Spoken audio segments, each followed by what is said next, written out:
Hey, Chicky Monkeys, G Babies, and all my peeps out there in the Cyberverse. It's your Uncle Mongrel here. Little known facts from Stewart's Almanac.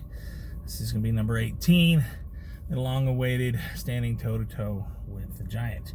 Now, I apologize that this has taken so long to get here, but the last few weeks have been really kind of crazy for Aunt Robin and Uncle Mongrel here, and there'll be more about that coming out in the next few days and stuff, but some exciting stuff for us, but it's really occupied a lot of our time, so apologies for taking so long to get this final episode for this season out, but here we go. Okay, now we already gone through some of the background and stuff. You know the Office Club is our home bar. It's where we all started our rounds and stuff for our nightly drinking or whatever.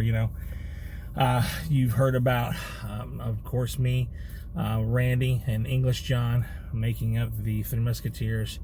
Then you heard about Barbara, the bartender, who was also a roommate of ours for a while. Griffin, who's just an idiot, but he was a bartender as well. Rick Plucker, the chicken fucker, just because he's a weird son of a bitch. And Yankee, Dallas, otherwise known as Yankee because he's from up north. Dallas. I don't know. That's why they call him that. It's weird. Whatever. Anywho, now comes the whole story. This was a Friday night, and when you walk into the office bar, the Office Club, you've got a four-top table, another four-top table. Then you got the bar on the back with the mirror and stuff, and about 6 seats. Then you had a dance floor, very small dance floor, some dartboards. Then there was a back room that had a couple pool tables and stuff, really small little joint stuff. Well, me and the other two, the Musketeers, were at the four-top table just to the left as you walked in the door. And my back was against the jukebox in the corner because situational awareness, always know what's going on around you. Don't keep your back to the door. I could see everything from that spot in the bar. Now, again, back at this time, I was kind of really a dark-hearted son of a bitch, and all of this down here was up here, and I carried an air of assholeness that permeated, so somehow in these little bars I was the one that people looked to for anything, like the bouncer. I was a bouncer at a couple of these places just to cover some beer tabs, and stuff, and I don't know why. But everybody likes to pick on the big guy. They always think, oh, you're a big son of a bitch. Well, that's the wrong way to approach things. Regardless, back at the home bar, the Office Club, everybody looked to me for some reason. Well, Barbara was at the bar. Griffin was on this side of the bar. Rick Plucker, the chicken fucker, and Dallas were on this side over here, drinking up. A few other people playing pool and stuff like that. And in walks these three Hispanic guys, okay? Two of them just like any other normal guys, and then the third one that followed right behind them. This dude was big, probably 6'7", right around 280, just a brick shit house. And I was like, I'm taking special note of this guy. And he sat on the further side of the foretop that's just to the right. So every now and then, me and him would kind of like make eye contact, and I'm just like, hey, how's it going? I'm just being sociable and talking with my boys here, right?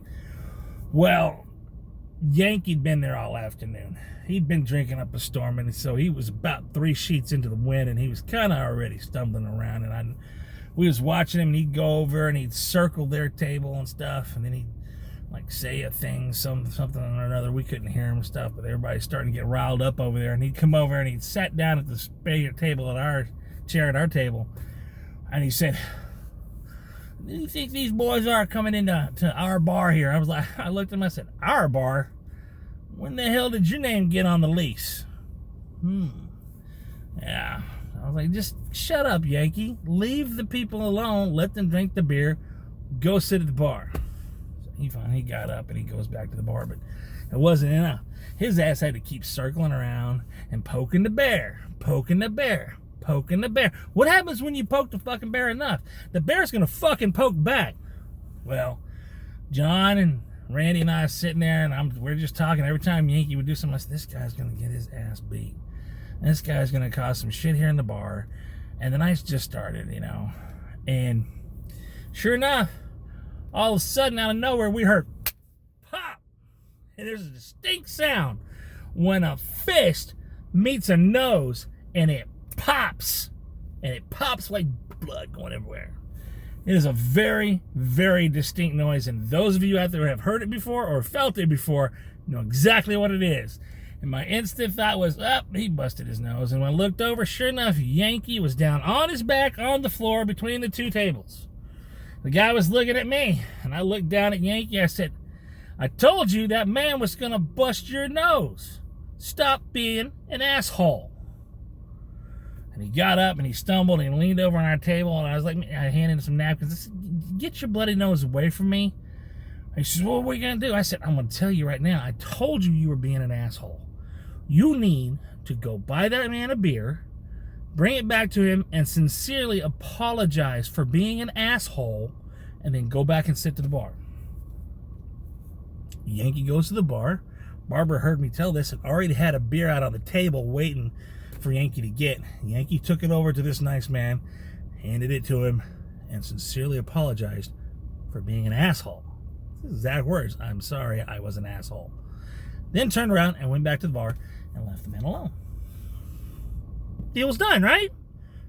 He was an asshole. He got his nose broke. Guy got a beer and an apology out of it. All's fair, right? Right? That's what we thought. Go about our night, man. We're drinking up a storm, you know. We're just going hours and hours and hours, not even paying any attention to these people over here.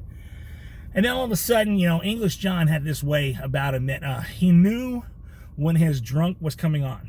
You know, he knew when he was at tipping point, and the office club was literally 200 yards from his trailer.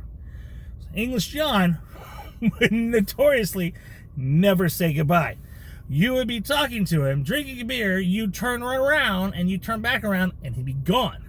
Because his drunk was coming on, and he knew he had very little time to make that 200 yards back to his trailer. So he would just take the hell off.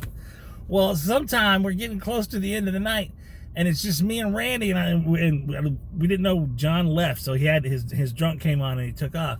And we slowly watched everybody else go out of here, you know, and then these three guys got up and they left, and it was just me and Randy and Barbara. Now, Barbara was a roommate at the time. She asked us if we would stick around, wait outside while she closed at the bar, and give her a ride back to the house. That's cool. Now, me and Randy go outside. My car's by the front door. I'm standing next to the driver's door. Randy is sitting on the hood, Indian style, drinking a beer. Now, I told you Randy was raised, his parents were FBI agents, and he was raised learning technical, I guess, fighting abilities. Basically, you didn't want to fuck with Randy, okay?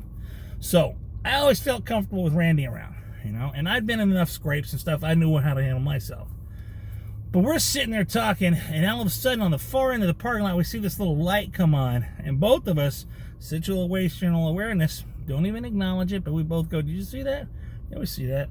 It was the dude opening the door to his car. It's pitch black now, okay? We're sitting after midnight outside. No lights in this parking lot, just the full moon. And this guy comes out, walks towards the bar, walks back around the front of my car, and stands in front of me and right next to Randy, okay? And this is the time that I'm realizing exactly how big this sucker is, because I've got friends that are 6'4", and I'm used to looking at them. Jarrett Crippen, I'm talking about you. And this guy, I looked way up to see this guy. Wow. And he was wide. He was a big dude, and I knew this was not going to be easy. I'm instantly wondering what's going on here.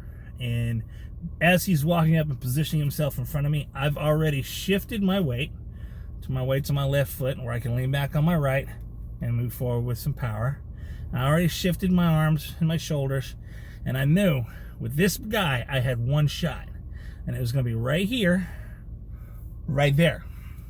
So I was lining up to where all I had to do was that one shot. And take that first shot and see if I can bring him down a notch so that we could get this thing over with, right? If it went this way. I didn't know what was going to happen. At the same time, I'm trying to talk to this man. While I'm already positioning myself and making these plans in my head and stuff, I kind of glanced over and I look at Randy. Now, Randy was sitting there cross-legged like this with his beer like this when the guy walked up. And when I glanced back at Randy, he was still sitting there like that, but now his hand was on the neck of the bottle like this. He was tilted, lean, smiling and jokingly with that bottle aimed right across this man's forehead. It was that moment I realized we might be all right. We might be okay. So I proceeded, once the edge was off and I knew that, all right, I got a shot at this, to talk to this man. And he started off kind of really gruff and rumbling. I was like, hold up, friend. What is all this hostility coming towards me from? Well, this is your house. I'm like, this is all of our house, man. This is the bar where we all come. You're welcome here too. You are in there drinking all night long. What's the problem? He goes, well, your friend was an asshole. I was like, hold up, wait a minute. Wait, are you talking about Yankee? That jackass? The man's an asshole. You heard me tell him he was being an asshole and you were going to break his nose. And what did you do? You broke his goddamn nose. And then what did he do? He apologized and gave you a beer. And left you alone, didn't he? He's like, yeah. And I was like, then situation resolved. You took care of it.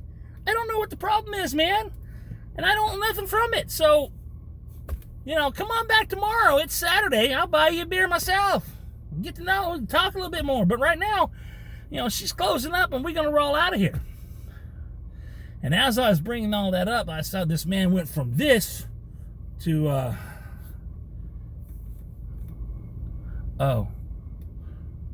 his tone went from here to here. And it was about that time that I'm like, all right, we've done deflated this giant. And he shrugged and shook our hands and walked off to his car and drove off. Now, once he was gone, Randy and I both went, holy shit, it was going to take both of us to take that sumbitch down. You know it. So, here's a little bit more to that story. 2 or 3 weeks later, this story done gone around the whole damn town, and I was out hanging out with the man, one of my, where I got some of my party favorites from, right? And he's like, man, I heard you stood up against Freddie. I was like, what? Was that his name, Freddie? He goes, yeah, Freddie the Knife. I'm like, Freddie the Knife? He goes, yeah, he's already stabbed like 4 or 5 people. He always carries a knife on him. And in fact, they just arrested him 2 days ago for stabbing a guy this last weekend. He's in jail right now. And all I thought was, holy shit, we were about to go toe-to-toe with some 6'7" giant named Freddie the Knife, who always carries a knife. That could have been seriously one hell of a night. Just remember, situational awareness. Be prepared for anything. Stay present in your mind and in the situation. Talk your way out of it at all costs. And if you have to fight, be prepared to fight and do everything you've got to do to win. So you don't want to be the guy left on the ground. You want to be the guy walking away. Anywho, that was for my nephew, Mike, out there. He's always wanted to hear about the story of standing toe-to-toe with the giant. And that was standing toe-to-toe with the giant. Just one of numerous adventures that me and the Three Musketeers had. And that one was... that was kind of a fun, kind of a scary, kind of a tense situation. So, anyhow, this has been fun doing these. I'm going to do another series, season 2. I'm going to take some time off. That one I'm going to plan out a little bit more. These were a lot of free-flowing. This season was just about a vlog for my kids and my grandkids and progeny after that to give stories out about my family and myself and everything like that. So they've always got them down that they can go back and listen to them. And that's kind of what it's still going to be, but I want to do a little bit more detailed stuff. I got some stories about my aunt and NASA, my sister and National Geographic, and my mom and opening up Texas Instruments in 1969 in Austin, Texas. I mean, there's some stuff. Our family's got some really cool ladies in it, and they need to be highlighted. They need to be talked about because they're awesome, and they're all related to us. I hope everybody out there has enjoyed this little series, and I hope you tune in when it comes back out. And pay attention in the next few days, literally. You're going to be getting some information about Uncle Mongrel and Aunt Robin here. But for now, this has been fun. This has been fun. I hope you guys enjoyed it. And I will see you next season round, probably in about a month or so. We'll start those up again, all right? So love, peace, and bacon grease, y'all. Bacon.